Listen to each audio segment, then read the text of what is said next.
नमस्कार शेतकरी मित्रांनो, स्वागत आहे आपल्या किसान मित्र युट्यूब चॅनलमध्ये. चॅनलच्या माध्यमातून आपल्यासाठी घेऊन आले मोठी अपडेट. राज्यातील महत्त्वाच्या बाजार समितीतील आजचा कापूस बाजारभाव.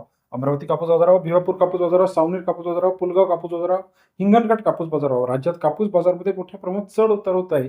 आता इथून पुढे कापसाचा बाजारभाव कसा असणार आहे हे बघणं गरजेचं आहे. चला तर जाणून घेऊया राज्यातील महत्त्वपूर्ण बाजार समितीतील कापूस बाजाराविषयीची सविस्तर अपडेट. यात आपण बघणार आहोत कमी बाजारभाव, सर्वाधिक बाजारभाव आणि सरासरी बाजाराचे अपडेट. गेल्या काही दिवसाच्या तुलनेमध्ये कापूस बाजारामध्ये आता मार्केट स्थिर आहे. हिंगणघाट बाजार समितीमध्ये 1000 क्विंटल अवकाले 8,800 ते 9,800 रुपये प्रति क्विंटलचा बाजारभाव.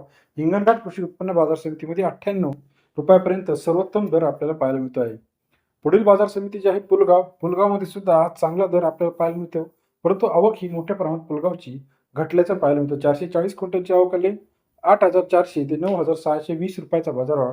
पुलगाव कृषी उत्पन्न बाजार समिती 84 ते 96 रुपयाचा बाजारभाव पुलगाव या ठिकाणी आपल्याला पाहायला मिळतो. तसेच राज्यातील पुढील मार्केट उमरेड 412 क्विंटल अवकाले 8,000 ते 9,431 रुपयाचा बाजारभाव. उमरेड कृषी उत्पन्न बाजार समिती 80 ते 94.31 रुपयाचा बाजाराचे अपडेट आहे.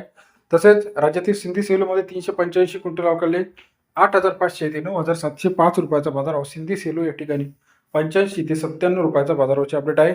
तसेच राज्यातील समुद्रपूर मार्केटमध्ये 340 क्विंटल अवकाले 7,100 ते 9,400 रुपयाचा बाजाराचे अपडेट आहे. राज्यातील महत्त्वाच्या बाजारपेठेतील कापूस बाजाराचे अपडेट. घाटंजी मार्केट 242 क्विंटल अवकाले 8,300 ते 9,430 रुपयाचा बाजाराचे अपडेट आहे. सावनेर असेल, हिंगणघाट असेल, पुलगाव असेल, अमरावती असेल, पार शिवणी असेल, सर्व अपडेट एका क्लिकवरती बघण्यासाठी चॅनलला लाईक, सबस्क्राईब आणि शेअर करायला विसरू नका. अधिक माहितीसाठी बेल आयकॉन प्रेस करा, जेणेकरून नवीन नवीन अपडेट आपल्यापर्यंत पाहायला मिळतील. व्हिडिओ आवडल्यास लाईक, सबस्क्राईब, शेअर करा. धन्यवाद मित्रांनो, आपण दिलेल्या प्रतिसादाबद्दल.